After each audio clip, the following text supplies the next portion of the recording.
Let's cross to Queensland now and catch up with James McGrath, Liberal National Party Senator for Queensland. Good to talk to you, James. Look, as a proud Queenslander, you've probably grabbed the barramundi from the jaws of a crocodile from time to time, haven't you?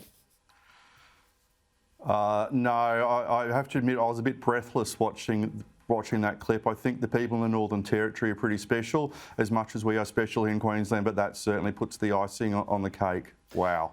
Yeah, incredible stuff. But yes, be careful, people, when you're out there doing your fishing. Now, let's get on to the campaign. That's pretty willing. What's your line on Anthony Albanese? Was it a blatant mistake yesterday? He's sort of trying to pretend that the party's behind him, that they really do want to back this position. It looks to me like he made a big error yesterday and they're just doubling down rather than admitting their error. But yeah, he's made another big error. Every week, apart from the week when he was in witness protection because of COVID, this guy makes at least one mistake, one big mistake, aside from all the little daily mistakes he makes. This guy is flip-flopping like there is no tomorrow. There are not enough thongs in every Kmart in Australia for this guy to have in terms of his flip-flopping. Be afraid, Australia. This guy is not up to the job of being Prime Minister. He's barely up to the job of operating a toaster or a remote control, and we want this guy to go into international forum and sit down with people like President Putin and President Xi. Like, they'll have him for breakfast and then some more. He's not up to the job. Look, there's no doubt that this was ham-fisted economically. This is a delicate area. You've got to be very careful about what numbers you put out there if you're a party leader or a treasurer. And no Prime Minister or responsible treasurer would speak like this. But obviously, rather than admit that error and doubling down, Labor are trying to play this argument. And it puts the question to you then as a government MP, to try and tell people, look people in the eye and explain to them why a $1 an hour pay increase for those on the lowest wages of just over $20 an hour, why people wouldn't deserve that now.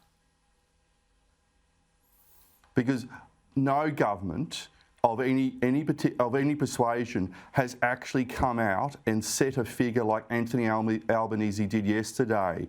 Previous Labor governments and every Liberal national government has left it up to the Fair Work Commission to make that call. And what Anthony Albanese did yesterday was send a lightning bolt to every business in Australia by saying, I'm coming after you because I'm going to be setting what the prices are in Australia effectively through what people should get paid.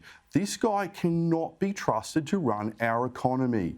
Look, I am concerned, and I've said this before to you, that Australia is sleepwalking to a Labor Green government. And people need to be aware that if this guy is the Prime Minister, in terms of the economic policy narrative, let's put aside the fact he doesn't know some basic figures. Let's focus on the fact of what he says he's going to do.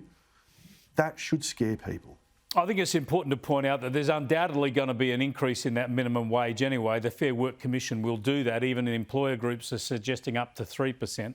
So it's just a matter of going that full inflation figure and being so blatant about it that really puts Anthony Albanese's economic judgment under pressure. Let's have a look at what your leader, Scott Morrison, had to say about Albanese today. He's playing you for a mug. He thinks he can run around at this election, say he can increase people's wages and at the same time see cost of living pressures fall and pressure on interest rates to remain down.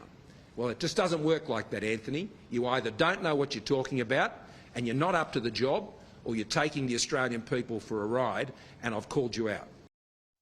Yeah, it's a pretty good attack there because it is complex, of course, and that's why the Fair Work Commission will look at a number of factors. I mean, if we could fix cost of living pressures just by giving everybody higher wages, that's what we'd do all the time. But, of course, keeping inflation at bay and not feeding the inflation beast and the cost of living pressures is just as delicate a balance. Well, Anthony Albanese reckons he was an economics advisor to the Hawke government. I'm starting to think actually he might have been an economic advisor to the Whitlam government. because we've gone through this nightmare before in terms of what Gough Whitlam got up to between 1972 and 1975. This is pure peak madness. It is pure left-wing peak madness. And I'm concerned not just about the policy direction, but also the ability and the capability of Anthony Albanese to deal with these very complex issues. Being Prime Minister is a tough job. And I just have to question, is he up to the job? Does he have the team behind him? Because at the moment, a lot of the team are doing a bit of a, what I call a Queensland crab walk. They're crab walking away from him because they are a little bit worried that he's going to become Prime Minister and he's going to be setting the economic policy for this country. Be afraid, Australia. Be very afraid. Well, we'd love to have him on for a chat. We keep asking. We won't get him. It'd be nice to chat to Anthony Albanese, but there's whole swathes of the population he decides he doesn't need to talk to. I want to get your thoughts as a former campaign professional about the latest ad. I think Peter Cretland had this on his show last night. It's essentially a Liberal Party ad unpicking and putting into context the "it's not my job, it's not my job" mantra Labor have been throwing at Scott Morrison. Have a look. That's not my job. Why haven't you personally lost patience with Dan Andrews? Because that's not my job. My job is to keep focused on the challenge that I have to protect Australians every single day. That's not my job, or whatever it happens to be. It's their money. It's their choice. I'm not going to go around telling Australians how to spend their own money. That's not my job. They're quite able to know what they should be doing with their own money, and it's not my job to do that. But this is going to be really tough. I mean, these things are going to break our hearts, but it's not going to break our spirit. Are you frightened? It's not my job to do that. Are you overwhelmed? It's my job to be, not at all. Look, in situations like this, you've just got to act on the information, make decisions and communicate clearly. It's a fascinating and unusual bit of political advertising, actually expanding on a Labor attack ad. What are your thoughts on it, James?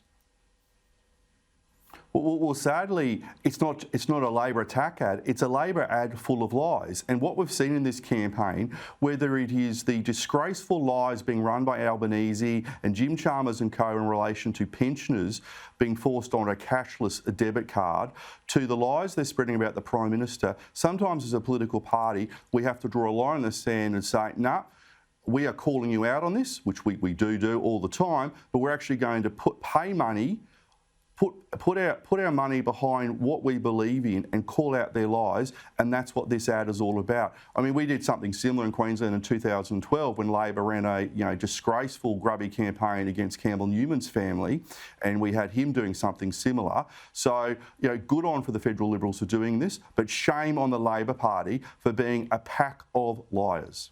Thanks for joining us, Senator. Appreciate your time as ever.